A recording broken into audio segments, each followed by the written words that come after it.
Hello, আসসালামু আলাইকুম everyone. শুরু করতে যাচ্ছি প্রেম আসক্তি। লিখেছেন রোজা জামান ফ্রেয়া। ফারিস এক হাত ফ্রেয়ার গালে ছুঁয়ে বিচলিত হয়ে বলে ওঠে, কি হয়েছে? কাঁদছিস কেন? শরীর খারাপ লাগছে? ফ্রেয়া চুপ করে শুধু কান্না করে। ফ্রেয়া ফারিসের কথায় কোনো উত্তর না দিয়ে আগের মতোই কাঁদতে থাকে। ফারিস এবার কিছুটা ভয় পেয়ে যায়। নিজের ভয়ের সংযত রেখে রাগান্বিত কণ্ঠে বলে ওঠে, কি হয়েছে বলবি তো? কিছু না বলে কাঁদলে বুঝবো কিভাবে? ফ্রেয়া কান্না থামিয়ে কাঁদো কাঁদো মুখে বলে, চকলেট তিতা। তার কথা শুনে হাতের দিকে তাকিয়ে দেখে ফ্রেয়ার হাতে বিয়ারের ক্যান। তিতা লাগার কারণ বুঝে ফারিস বলে ওঠে, ও ম্যাডাম, তাহলে এই চকলেট খেয়েছেন? ফ্রেয়ার ঠোঁট উল্টে মাথা নাড়িয়ে হ্যাঁ বলে। ফারিস দীর্ঘশ্বাস ফেলে ফ্রিজ বন্ধ করে বলে, রুমে গিয়ে পানি খেয়ে ঘুমিয়ে পড়, তিতা ভাবটা চলে যাবে। ফারিসের কথা শুনে আবারও কেঁদে ওঠে ফ্রেয়া। আবার কাঁদতে দেখে ফারিস রাশি ভারী কণ্ঠে বলে, আবার কি হলো? ফ্রেয়া, আমি আপনার সাথে ঘুমাবো, ওই রুমে ভয় লাগে। ফারিস শান্ত চোখে ফ্রেয়ার দিকে কিছুক্ষণ তাকিয়ে বলে, আমার সামনে দাঁড়িয়ে বলছিস ভূতের ভয় পাস? ফারিসের কথাগুলো যেন ফ্রেয়ার মাথার ওপর দিয়ে যায়। তার কথায় আগা মাথা কিছু না বুঝতে পেরে অবচের মতো তাকিয়ে থাকে। ফারিস আবার বলে, কেন নিজের বিপদ নিজেই ডেকে আনছিস শ্রেয়া? ফ্রেয়া কোনো কথা পাত্তা না দিয়ে হঠাৎই তার উন্মুক্ত উষ্ণ বুকে নিজেকে মিশিয়ে নেয়। এইভাবে হঠাৎ জড়িয়ে ধরায় ফারিস হতভম্ব হয়ে যায়। সে ভাবেনি ফ্রেয়া তাকে এভাবে জড়িয়ে ধরবে। ফ্রেয়ার স্পর্শ পেতেই তার পুরো শরীর জুড়ে শীতলতা ছড়িয়ে পড়ে। ফারিস ফ্রেয়াকে বুক থেকে সরিয়ে দেওয়ালের সাথে চেপে ধরে ঘোর লাগা কণ্ঠে বলে, ম্যাডাম, আমি কিন্তু মোডে আছি, আমি ছুঁয়ে দিলে সামলাতে পারবেন তো? ফারিসের কথা না বুঝেই নেশালো সুরে ফ্রেয়া হঠাৎ হ্যাঁ বলতেই ফারিস দুষ্ট হেসে বলে, ম্যাডাম, বুঝে শুনে পাগলামি করছেন তো? আমি মোড়ে আসলে কিন্তু কাঁদলেও ছাড় পাবেন না। মাঝে মাঝে এভাবে সজ্ঞানে হলেও এভাবে অনুমতি দিতে পারেন। এই নিষ্পাপ ছেলেটার কথা ভেবে তার কথার মাঝেই ফ্রেয়া অনাকাঙ্ক্ষিত একটি কাজ করে বসে। তার এমন কাজে ফারিস কিছুক্ষণ হতভম্ব হয়ে যায়। ফ্রেয়ার নরম ঠোঁটের স্পর্শে সে এক প্রকার মাতাল হয়ে পড়ে। ফ্রেয়াকে দেওয়ালে চেপে ধরে এক হাত চুলে ডুবিয়ে তার উষ্ঠযুগল নিজের দখলে নিয়ে নেয়। কিছুক্ষণ পর ফারিসের স্পর্শ তীব্র হয়ে এলোমেলো হয়ে উঠতেই ফ্রেয়া ছটফট করে ওঠে। তার দুই হাত ফারিসের শিরাযুক্ত ভেনি হাতে আটকে থাকার ধাক্কা দিয়েও সরাতে না পেরে কেঁদে ফেলে। ফ্রেয়াকে কাঁদতে দেখে ফারিস হুঁশে ফিরে এসে ছেড়ে দেয়। কিছু কদম সরে এসে বাঁকা হেসে বলে, ম্যাডাম, নিজেই কাছে আসতে বাধ্য করেন, আবার নিজেই ছাড় পাওয়ার জন্য ছটফট করেন। ফ্রেয়াকে আগের মতো ঢুলু ঢুলু চোখে তাকিয়ে থাকতে দেখে ফারিস বলে, নিজের ভালো চাইলে চুপচাপ রুমে গিয়ে ঘুমিয়ে পড়। তার কথায় পাত্তা না দিয়ে ফ্রেয়া আবার জড়িয়ে ধরে ঘোর লাগা কণ্ঠে বলে, না, আমি একা থাকতে পারবো না, আমি আপনার সাথেই থাকবো, এই রুমেই থাকবো। ফ্রেয়া যে নিজে থেকে যাবে না আর নেশার ঘোরে চেয়ে সে পাগলামি করছে বুঝে ফারিস তাকে কোলে তুলে নেয়। কিছু কদম যেতে ফ্রেয়া ফারিসের গলা জড়িয়ে ধরে বলে, জেফিল ভাই, আপনি আমাকে চুমু খেলেন কেন? ফারিস ভাবলেশীন ভাবে বলে, তুই বিবাহিত তাই। তার কথা শুনে ফ্রেয়া হুহু করে কেঁদে ওঠে। তাকে কাঁদতে দেখে ফারিস হাঁটা থামিয়ে দেয়। ফারিস বিরক্তি নিয়ে বলে, আবার কান্না করছিস কেন? পিচ্চি মেয়েদের প্রেমে পড়লে এক জ্বালা, কিছু করার আগেই কেটে কেটে ভাসিয়ে দেবে। ফ্রেয়া ঠোঁট উল্টে বলে, আমি বিবাহিত, এখন মোটা হয়ে যাব। ফারিস হতভম্ব হয়ে বলে, বিবাহিতর সাথে মোটা হওয়ার কি সম্পর্ক? ফ্রেয়া, সম্পর্ক আছে। পাশের বাসার মিতু আপু তো বিয়ের পরে অনেক মোটা হয়ে গেছে, আর আমি মোটা হলে জামাই আমাকে দেবের মতো কোলে নেবে না। Faris, I have pure DNA, কোনো ভেজাল নেই, তাই আপনার মতো বিবাহিত নারীকে এত চিন্তা করতে হবে না। ফ্রেয়ার রুমে এনে বিছানায় শুয়ে চলে যেতে নিতেই ফ্রেয়া বলে, জেফিল ভাই, আপনি আমাকে বিবাহিত নারী কেন বলছেন? ফারিস তার উপর হালকা ঝুঁকে মিষ্টি হেসে বলে, কারণ তুই বিবাহিত নিষিদ্ধ নারী। তোর বাপ ভাই ছাড়া দুনিয়ার সব পুরুষ তোকে ভালোবাসার অধিকার হারিয়েছে, আর আমাকে ছাড়া পৃথিবীর সব পুরুষকে ভালোবাসার অধিকার তুই হারিয়েছিস। তাই আমাকে ছাড়া যাকে ভালোবাসার দুঃসাহস দেখাবি তাকে কিছু করব না, কিন্তু তার বেঁচে থাকা হারাম করে দেব। বেডসাইড ল্যাম্প জ্বালিয়ে গায়ে ব্ল্যাঙ্কেট জড়িয়ে কপালে গভীর চুমু খেয়ে দরজা লাগিয়ে দিয়ে চলে যায় ফারিস। ফ্রেয়ার শরীর এখন অনেক দুর্বল, তার অতিরিক্ত মাতাল থাকায় সে গভীর ঘুমে তলিয়ে যায়। ফারিস নিজের রুমে গিয়ে বিছানায় বসতেই তার ফোন বেজে ওঠে। ফোন রিসিভ করতে ওপাশে ব্যক্তির কথা শুনে চোখ শক্ত হয়ে যায় তার। সে বলে ওঠে, আমি আসছি বলে বেরিয়ে যায়। অন্ধকার বারান্দায় এক কোণে চুপচাপ দাঁড়িয়ে আছে নাতাশা। চারদিক নিস্তব্ধ, আকাশের চাঁদটা আজ কেমন নিস্তেজ, যেন তার নিচের আলো ফুরিয়ে আসছে। সে দাঁড়িয়ে আছে বারান্দার রেলিং ধরে, পাতলা আঙুলগুলো শক্ত করে চেপে রেখেছে ঠান্ডা লোহার বারে। হাওয়ার ঝাপটায় তার ভি শেপের সোনালি চুলগুলো এলোমেলো হয়ে যাচ্ছে, তবু সে নড়ছে না। তার চোখ দুটো এক দৃষ্টিতে তাকিয়ে আছে দূরের অন্ধকারে। তার হৃদয় গভীর কোথাও জমে থাকা এক তীব্র অপেক্ষা, এক অপূর্ণতা, এক ব্যথা যা সে কখনো বলেনি, কাউকে বোঝায়নি। আর সেই সব অপ্রকাশ্য বেদনা অন্ধকারে আরো ঘনীভূত হয়ে তার চারপাশে ছায়ার মতো ঘিরে ধরেছে। এতক্ষণ সে ফারিস আর ফ্রেয়ার সব মুহূর্ত দেখছে, দরজার আড়ালে দাঁড়িয়ে থেকে নিস্তব্ধভাবে। না ছিল কিছু করার ক্ষমতা, না ছিল কোনো অধিকার। নীরব দর্শকের মতো দাঁড়িয়ে থেকে নিজের চোখের সামনে প্রিয় মানুষটাকে অন্য কারোর মাঝে ডুবে থাকতে দেখার মতো ধৈর্য কোনো নারীর নেই। নাতাশা জানে সে কোনোদিন তাকে পাবে না, কিংবা যার জন্য বুকের ভেতর এই অপ্রকাশিত দীর্ঘশ্বাস জমেছে সে মানুষটি আদৌ তা কোনোদিন বুঝবে কিনা। তবু অপেক্ষা করছে, কারণ ভালোবাসা সবসময় শব্দ প্রকাশে পায় না। অনেক সময় না চাইতেও তা সম্ভব কাউকে ঘিরে প্রকাশিত হয়ে যায়। নিস্তব্ধ আকাশের দিকে তাকিয়ে নাতাশা অভিযোগের সুরে মৃদু হেসে বলে, তুমি যে আমার এই কথাটা যেমন অসম্ভব, ঠিক তার থেকেও অসম্ভব এই কথাটা সহ্য করা যে তুমি আমার না, অন্য কোনো ভাগ্যবতীর। তোমাকে পাওয়ার অধিকার নিয়ে না জন্মালেও তোমাকে চাওয়ার অধিকার আমার কাছে আছে ফারিস। আমার তোমাকে লাগবে, তোমাকে ছাড়া বাঁচা যে অসম্ভব আমার। কথা বলতে বলতে নাতাশার চোখ থেকে দুফোঁটা অশ্রু গড়িয়ে পড়ে হাতে। গভীর রাত, হাইওয়ের আশেপাশে কয়েকটা গাড়ি ছাড়া আর কোনো মানুষের চলাচল নেই। রাস্তার কিছু ল্যাম্পপোস্টের আলো দূরে জ্বলছে। হাইওয়ের ধারে একটি ছোট ক্যাফে, তার ভিতরে থেকে মৃত আলো ছড়িয়ে পড়ছে রাস্তায়। ক্যাফের আশেপাশে কিছু গার্ড দাঁড়িয়ে আছে, সামনে একটি বড় ট্রাক থেমে আছে। একজন আধবয়সী লোক ধুতি শার্ট পরে কারোর সাথে চিৎকার করে ফোনে কথা বলছে।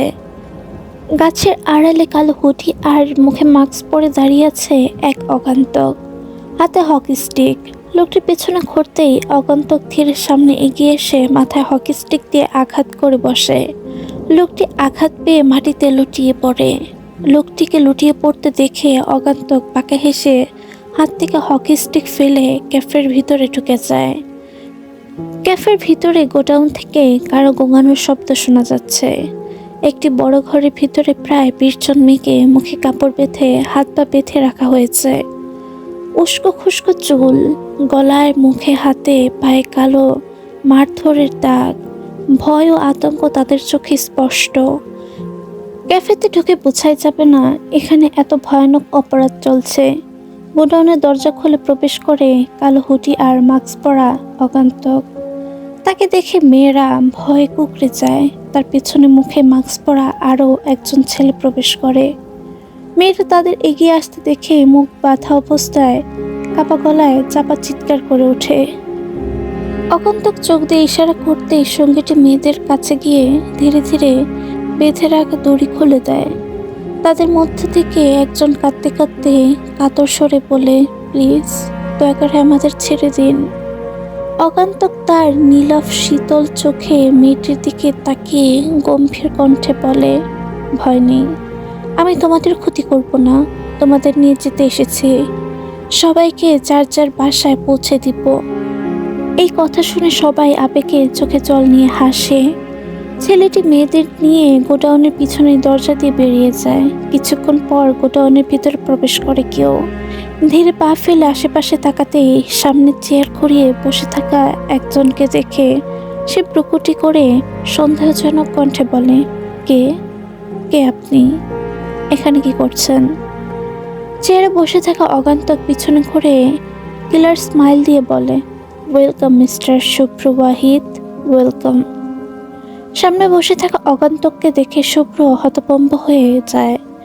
তাকে এখানে দেখে চমকে যায়, কিন্তু মুখে কিছু প্রকাশ না করে চেয়ারে বসে হেসে বলে, দ্য গ্রেটেস্ট কিং নিজে একা এসেছে, কাউকে না নিয়ে?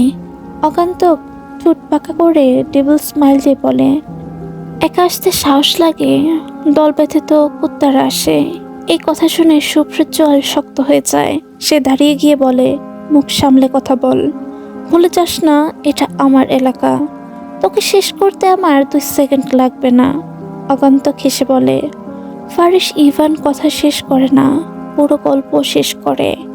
আমাকে শেষ করতে লাগবে তোর 2 সেকেন্ড, আর তোকে শেষ করতে লাগবে আমার ন্যানো সেকেন্ড। কি ভেবেছিলি আমি কিছুই জানবো না? আমার থেকে লুকিয়ে মেয়েগুলোকে পাচার করে দিবি? ফারিসের কথা শুনে শুভ্র রেগে গিয়ে চিৎকার করে, তোর সাহস তো কম না, এখানে এসে আমাকেই হুমকি দিচ্ছিস, গার্ড। কিন্তু গার্ডরা এসে শুভ্রর দিকে গান তাক করে। এমন দৃশ্য দেখে শুভ্র হতবাক হয়ে যায়। ফারিস ঠোঁটে মুচকি হাসিয়ে দিয়ে চেয়ার থেকে উঠে দাঁড়িয়ে বলে, সো স্যাড, ঘরের সূত্র বিভীষণ। পরের বার লোক রাখার আগে বুঝে রাখিস, ঘরের কথা যেন বাইরে না যায়। এই বলে ফারিস বেরিয়ে যায়। গার্ডরাও তার পেছনে চলে যায়। রুমে হন্তদন্ত হয়ে প্রবেশ করে শুভ্রর বিয়ে রিপন। রিপন, স্যার সবগুলো মেয়ে কোথাও নেই।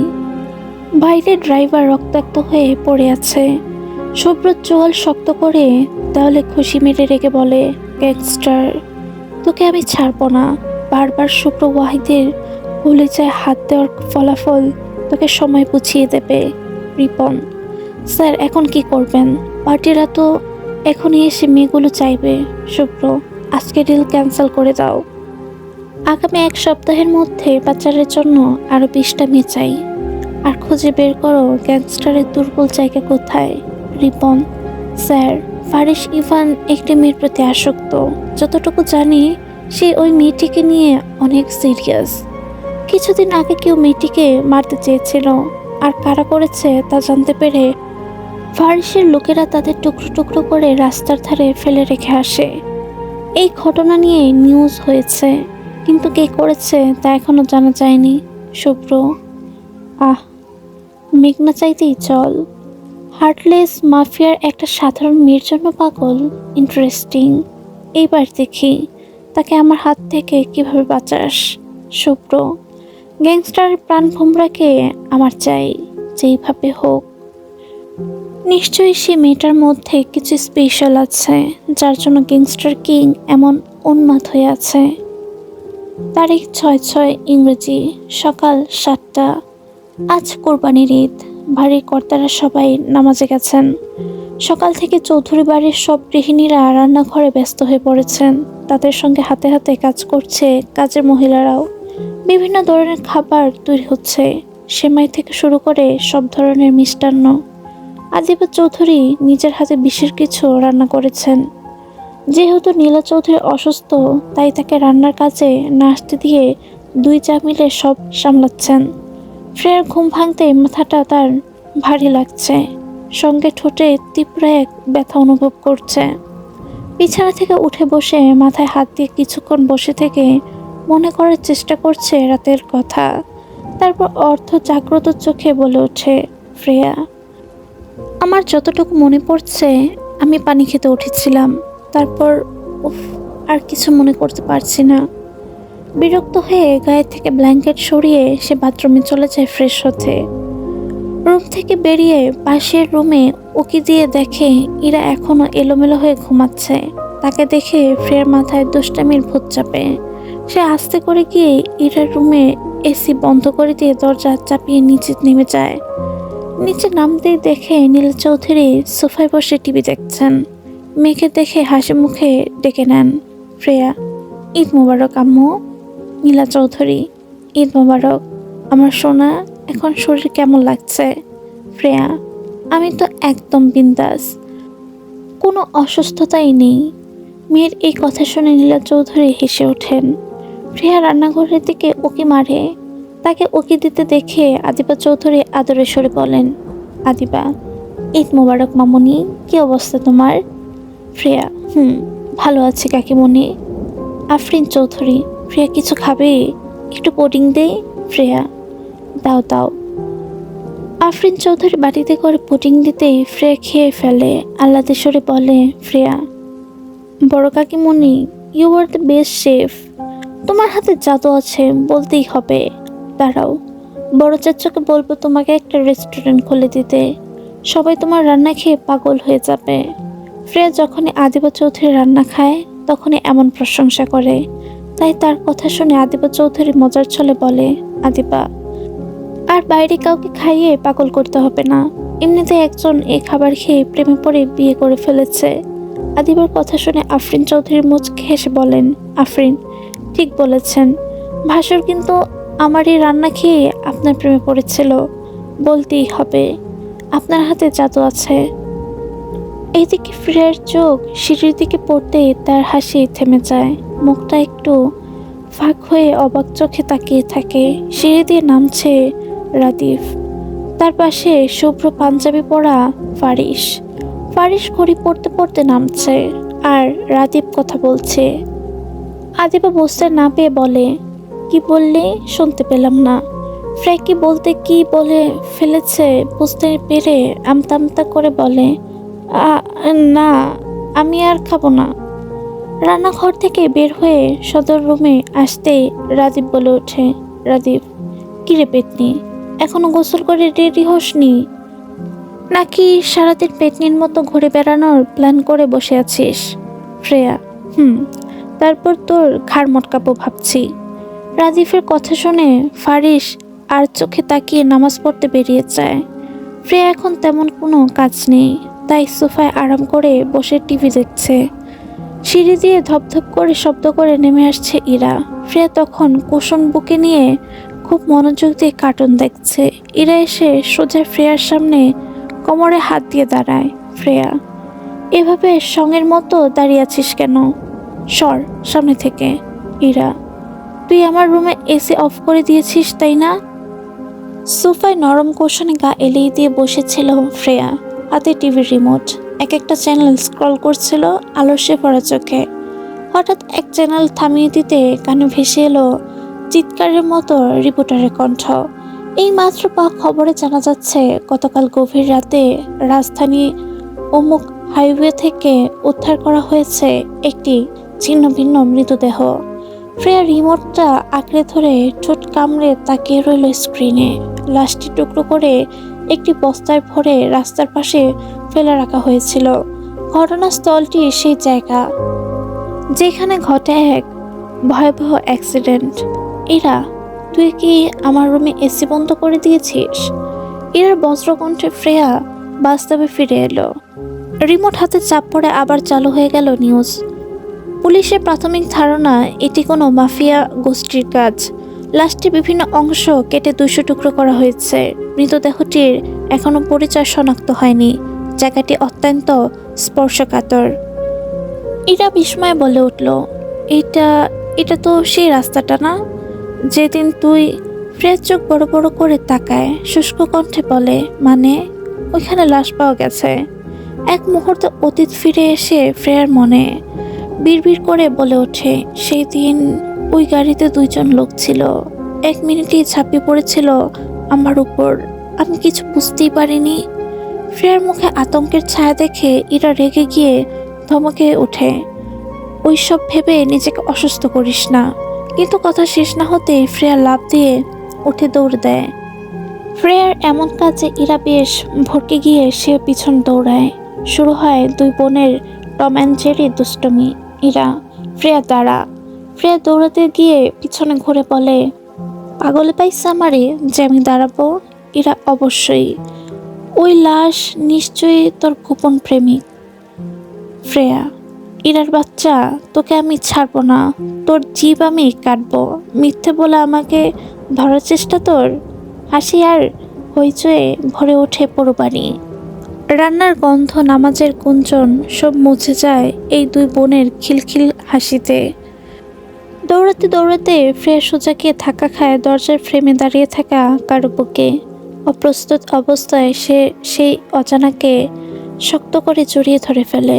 ফারিস ফোনে কথা বলতে বলতে আসছিল।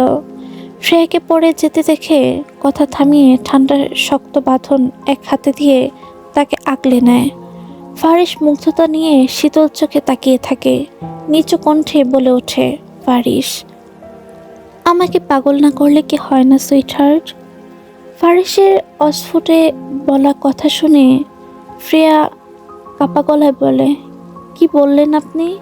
ফারিস এবার মুখ শক্ত করে গম্ভীর কণ্ঠে বলে, এভাবে বান্দরের মতো লাফাচ্ছিস কেন?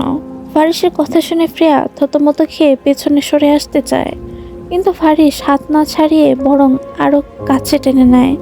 কিছু সময় অতিবাহিত হওয়ার পরে দুজনের মাঝে কোনো হেলদোল না দেখে পিছন থেকে রাদিফ একটু কেসে উঠতেই ফারিস ফ্রেয়াকে ছেড়ে দেয়। রাদিফ 32 পাটি দাঁত বের করে হেসে বলে ওঠে, রাদিফ সিঙ্গেল মানুষ, তাই আমি কিছু দেখিনি। রাদিফের কথা শুনে ফারিস ফ্রেয়ার দিকে এক পলক তাকিয়ে বলে ওঠে, ফারিস, দেখিসনি বলে এখনো সিঙ্গেল আছিস তুই। তারপর ফ্রেয়াকে পাশ কাটিয়ে ভিতরে চলে যায়। ফারিস চলে যেতেই ইরা মুখে হাত চেপে হাসি আটকে রাখে। ইরাকে এভাবে হাসতে দেখে ফ্রেয়া চোখ সরু করে তাকাতেই ইরা বলে ওঠে, আমি কিছু দেখিনি। ততক্ষণে বাড়ির কর্তারাও এসে উপস্থিত হয়েছে।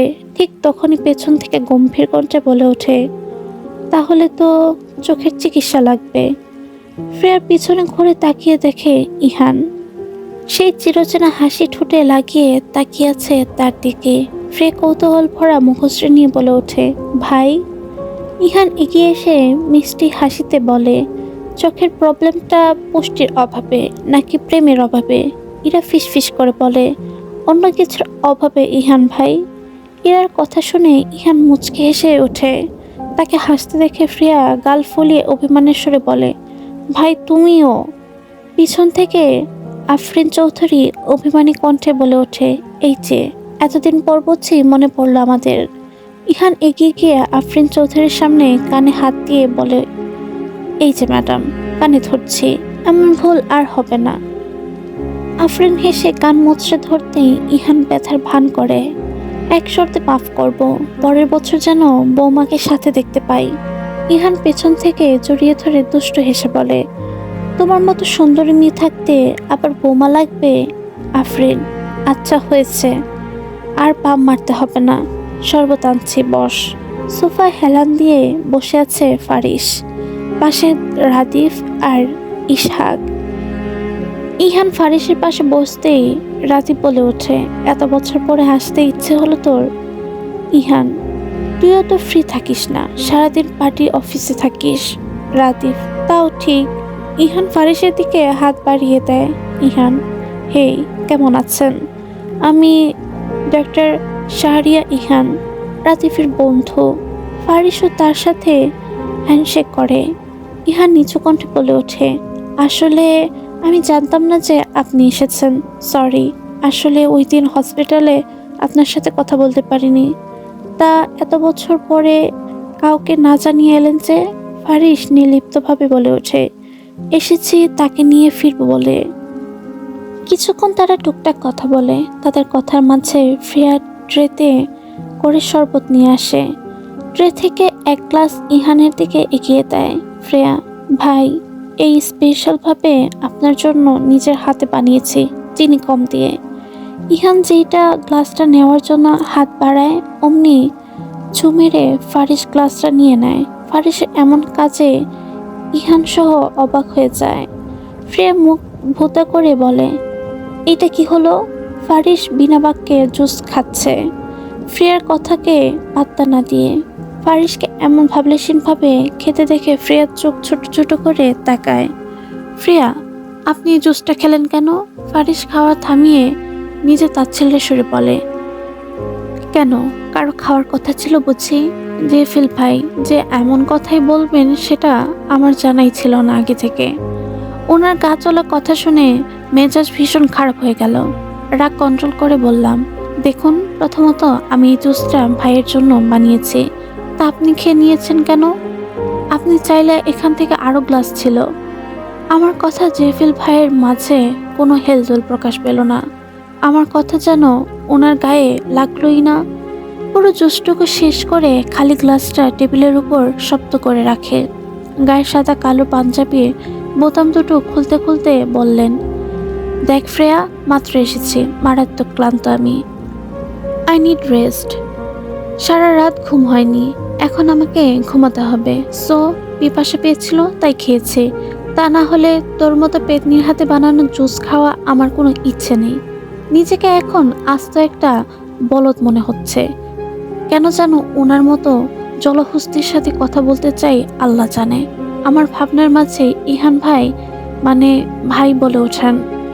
আসলে রাতিব ভাইয়ের অনেক ফ্রেন্ড আছে, তাই এতজনকে ভাই ডাকতে বিরক্ত লাগে, তাই ইহান ভাইকে এই নামে ডাকি। ইহান, সমস্যা নেই ফ্রেয়া, তুমি আমাকে অন্য একটি গ্লাস দাও। বরাবরের মতো তোমার হাতের জুস অনেক মজা হয়, স্পেশাল বলতে কিছু নেই। ইহান ভাইয়ের কথা শুনে অনেক ভালো লাগলো। ছেলে হলে ইহান ভাইয়ের মতো হওয়া উচিত। কি সুন্দর ব্যবহার, আহা। জেফিল ভাইয়ের দিকে তাকাতেই দেখি উনি আমার দিকে কটমট চোখে তাকিয়ে আছেন। ওনার চাহনির দিকে পাত্তা না দিয়ে আমি হাসি মুখে ইহান ভাইয়ের দিকে আরেকটা গ্লাস এগিয়ে দিলাম। চলে যাওয়ার সময় ওনার দিকে তাকিয়ে মুখ ভেঙচে কেটে উপরে চলে গেলাম রেডি হতে। সিঁড়ি দিয়ে ওঠার সময় নাতাশার সাথে দেখা হয়, চোখাচোখি হয়। ফ্রেয়ার দিকে তাকিয়ে নাতাশা জোরপূর্বক মিকি হেসে দেয়, কিন্তু ফ্রেয়া তাকে পাত্তা না দিয়ে উপরে চলে যায়। ফ্রেয়ার ভাব দেখে নাতাশা ভ্রুকুটি করে বিরক্তি নিয়ে তারপর নিচে নেমে আসে। সোফায় চোখ যেতেই ফারিসের উপর তার চোখ আটকে যায়। শুভ্র পাঞ্জাবিতে আজকে ফারিসকে সে প্রথম দেখছে, কারণ অ্যাথেন্স প্যালেসে ফারিস প্রিন্স পোশাক পরে থাকতো, আর এইখানে শার্ট পরে থাকে সব সময়। আজকে তার কাছে ফারিসকে অন্যরকম দেখে ইহান অবিশ্বাস্য চোখে তাকিয়ে আছে। দুজনের চোখাচোখি হতেই নাতাশার চোখ ফিরিয়ে নেয়। ইহান বেশ কৌতূহল নিয়ে বলে, আরে মিস, আপনি সে না যে কেবিনে এসে আমার সাথে ঝগড়া করেছিলেন? ইহানের কথা শুনে ফারিস বেশ অবাক হয়। নাতাশা সেই দিন হসপিটালে গিয়েছিল। ইহান, হ্যাঁ, উনি অনেক কান্না করে। ইহানকে থামিয়ে দিয়ে নাতাশা শুকনো ঢোক গিলে আমতা আমতা করে বলে, গিয়েছিলাম, শরীর খারাপ লাগছিল তাই চলে এসেছি। ফারিস নাতাশার কথা শুনে তীক্ষ্ণ চোখে নাতাশার দিকে তাকায়। রান্নাঘরে চলে যায় এক প্রকার পালিয়ে নাতাশা। বাথরুম থেকে গোসল সেরে মাত্র বের হলাম। বের হয়ে বিছানায় জেফিল ভাইকে দেখে বেশ ঘাবড়ে গেলাম। ওনাকে আমার বিছানায় শুয়ে থাকতে দেখে আরো অবাক হলাম। চোখ বন্ধ করে ক্লান্তিতে কপালে হাত দিয়ে আছে জেফিল ভাই। চোখ বন্ধ রেখেই বলেন, আমি জানি আমি সুন্দর, তাই বলে একজন বিবাহিত নারী হয়ে আমার দিকে কোনো জোরে তাকানোর কারণ কি? ওনার এমন আজগুবি কথা শুনে কাঁপিতে চলে উঠল আমার। রাগ সামলানোর বৃথা চেষ্টা করে বলে উঠলাম, দেখুন, আমি কোনো বিবাহিত নারী না, আর আমি এখন রেডি হব। আপনি নিজের রুমে যান। আমার কথা শুনে জেফিল ভাই কপাল থেকে হাত সরিয়ে ভাবলেশীনভাবে বলে ওঠেন, আমি কি তোকে ধরে রেখেছি নাকি? দেখ ফ্রেয়া, আমি খুব ক্লান্ত, রাতে ঠিকমতো ঘুমাতে পারিনি। তার উপর তোর বাপ আমাকে দিয়ে বিনা বেতনে কাজ করিয়েছে, আর একটাও যদি কথা বলিস থাপ্পড় মেরে দাঁত ফেলে দিব। জেফিল ভাইয়ের কথা শুনে ওনার দিকে তাকিয়ে দেখি ওনার শুভ্র পাঞ্জাবিতে ছোপ ছোপ রক্তের ছাপ। দেখে বোঝা যাচ্ছে গরু কুরবানির কাজ তাকে দিয়ে করিয়েছে। কিন্তু আমার রুমে তিনি কি জন্য এসেছে জিজ্ঞেস করতে উনি চিবিয়ে চিবিয়ে বলেন, এটা তোর বাপের রুম না যে তোকে জিজ্ঞেস করে আসবো। তাছাড়া তোর সো কল্ড ইহান ভাই আর কিছু আন্ডা বাচ্চা মিলে আমার রুমে ফিল আপ করে রেখেছে, জাস্ট বিরক্তিকর। শান্তিতে রুমে ঘুমাতেও পারছি না, তাই বাধ্য হয়ে এই রুমে এসেছি। না হলে তোর মতো বিবাহিত নারীর রুমে আসার আমার কোনো ইন্টারেস্ট নেই। আমি এখন মারাত্মক ক্লান্ত। যদি আর একবার ডেকেছিস, সব খুলে এক পায়ে কান ধরে রুমের মাঝে দাঁড় করিয়ে রাখবো। ইডিয়েট। ওনার কথা শুনে বুক কেঁপে উঠল। এই মানুষের দ্বারা সবই সম্ভব। যা বললেন তা করে বসলে মান ইজ্জতের ফালুদা হয়ে যাবে। রাগের বশে কি করবেন বলা যায় না। অসহায় কণ্ঠে আবারও বললাম, আমি আপনার সামনে সাজতে পারবো না। জেফিল ভাই এবার ব্রুকুচকে আমার দিকে তাকিয়ে বললেন, তোর কি আমাকে চরিত্রহীন মনে হয়? ইউ মিন তুই সাজবি আর আমি হাঁ করে তাকিয়ে দেখবো? শোন, তোর মতো পুচকে বিবাহিত নারীর উপরে আমার এক বিন্দু ইন্টারেস্ট নেই। কাচুবাচু মুখ নিয়ে বললাম, দেখুন আমি ওভাবে বলিনি। আমার লজ্জা লাগছে আপনার সামনে সাজতে। আমার কথা শুনে জেফিল ভাই আমার দিকে ঘুরে তাকিয়ে বললেন, ছোটবেলায় যে খালি গায়ে আমার সামনে শিশু করে দিতি, গলা জড়িয়ে ধরে চুমু দিতি, তখন লজ্জা লাগতো না? আমার কাছে সব প্রমাণ আছে, বুঝলি? ডিএনএ টেস্ট করলে সব মিলে যাবে। কানের কাছে খ্যাচ বন্ধ করে আমাকে ঘুমোতে দে। যা, ওয়াশরুমে গিয়ে আটা ময়দা মাখ। খবরদার, আর একবার যদি ডেকেছিস তোর খবর আছে। যেহেতু উনি একবার বলে দিয়েছেন এই রুমে থাকবেন, তাই এখন ওনাকে কিছুই বলা যাবে না। আর তার চেহারা দেখে বেশ মায়াও হলো। বেশ ক্লান্ত লাগছে তাকে। ধীর পায়ে ভ্যানিটি মিররের সামনে গিয়ে প্রয়োজনীয় জিনিসগুলো বের করে সাজা শুরু করলাম। সাজ শেষ করে মুখে ব্লাশন দিয়ে আয়নার পিছনে জেফিল ভাইকে দাঁড়িয়ে থাকতে দেখে পরাণ চমকে গেল আমার। সামনে 6 ফিট হাইটের সুন্দর ফর্সা জেফিল ভাই প্যান্টের 2 পকেটে 2 হাত গুজে দাঁড়িয়ে আছেন। উনি নির্বাক গম্ভীর চাহনিতে আমার দিকে তাকিয়ে আছে। ওনাকে এভাবে তাকিয়ে থাকতে দেখে আরো অবাক হলাম। আমি তো তাকে আর একবারও ডাকিনি, সাথে একটা সাউন্ডও করিনি। ভয় ভয় মন নিয়ে বললাম, কি হয়েছে জেফিল ভাই? আমি তো আপনাকে ডিস্টার্ব করিনি। জেফিল ভাই আমার চোখের দিকে তাকিয়ে বলেন, এমন দিন দুপুরে মশারি পড়েছিস কেন? ছেলেদের বোঝাতে যে তুই বড় হয়েছিস? জেফিল ভাইয়ের কথা শুনে চোখ কপালে উঠল আমার। নেটের ওনাকে উনি মশারি বলছেন, আর ওনার লাস্টের কথা শুনে আমার কান গরম হয়ে গিয়েছে। লজ্জায় মনে হচ্ছে এক্ষুনি ফ্লোরে লুটিয়ে পড়ে যাব।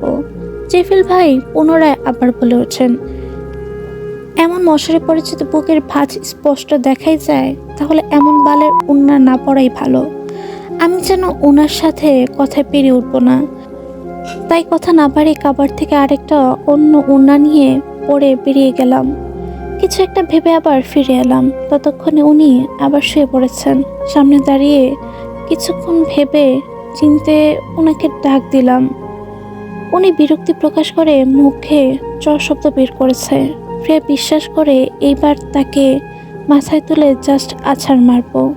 ওনার তেরা কথার মাঝে সাহস নিয়ে বলে উঠলাম, সালামি দিন, আজকে ঈদ, ভুলে গেছেন? আমার কথায় উনি কপাল থেকে হাত সরিয়ে আমার দিকে তাকিয়ে পকেট থেকে মানিব্যাগ বের করে আমার হাতে ধরিয়ে দিয়ে বলেন, এখানে যা আছে নিয়ে যা। আপাতত এর চেয়ে বেশি টাকা নেই আমার কাছে। টাকা তুলতে মনে ছিল না। ওনার মানিব্যাগ খুলতেই আমার চোখ কোটর থেকে বেরিয়ে আসার উপক্রম। 3টা প্লেট, ক্রেডিট কার্ড থাকার পরেও উনি বলছেন বেশি টাকা নেই। আমাকে এভাবে তাকিয়ে থাকতে দেখে উনি বিরক্তি প্রকাশ করেন। আমি বিস্ময়কর কণ্ঠে ওনার উদ্দেশ্যে বললাম, এত টাকা দিয়ে আমি কি করব? জেফিল ভাই ভাবলেশীনভাবে বললেন, যা ইচ্ছা তা খরচ কর, আর বাকি টাকা রেখে দিস। কিন্তু খবরদার উল্টোপাল্টা কিছু করিস না। শ্রেয়া, দেখুন আমি এত টাকা নিতে পারবো না। আমার কথায় জেফিল ভাই বেশ চড়ে যান। দেখ, এই নিয়ে 10 বার আমাকে ডিস্টার্ব করছিস, আর একটা কথা যদি মুখে থেকে বের করিস, ট্রাস্ট মি, মুখে একটা দাঁতও তোর অবশিষ্ট থাকবে না। ওনার এমন আজগবি হুমকি শুনে আর কথা না বেরিয়ে একটা কার্ড নিয়ে বাকিগুলো রেখে রুম থেকে বেরিয়ে যেতে জেফিল ভাই পিছন থেকে ডেকে ওঠেন, ফারিস, দরজা লক করে যা। দেখতে দেখতে বিকেল হয়ে গিয়েছে। ইরা আর ফ্রিয়ার বলতে গেলে খুব বোরিং ঈদ কেটেছে। শিরুকে নিয়ে দুই বোন মজা করে খুনসুটি করে আর ফোনে সবার সাথে গ্রুপে কথা বলে কাটিয়েছে। ইহান কিছুক্ষণ আগেই চলে গিয়েছে। যাওয়ার সময় নাতাশার সাথে দেখা করতে চেয়েছিল, কিন্তু নাতাশা বাসায় ছিল না বলে মন খারাপ নিয়ে চলে যায়। রাত আনুমানিক 11টা। রাজীব সবেমাত্র শুয়েছে, তখনই তার ফোনটা তীব্র শব্দে ভাইব্রেট হয়ে বাজে। ফোন রিসিভ করতে ওপাশ থেকে একজন বিচলিত হয়ে বলে ওঠে, ভাই তাড়াতাড়ি আহেন, বিরোধী দলে কিছু গোলাপান আমগো উপর হামলা করছে। ওপাশে ব্যক্তির কথা শুনে রাদীপ শক্ত মুখে বলে ওঠে, কোথায় আছিস তোরা? ফোনের ব্যক্তির লোকেশন বলতেই রাদীপ কঠোর মুখে বলে, 10 মিনিটের মধ্যে আসছি, ততক্ষণে তুই সব কিছু সামলে নে।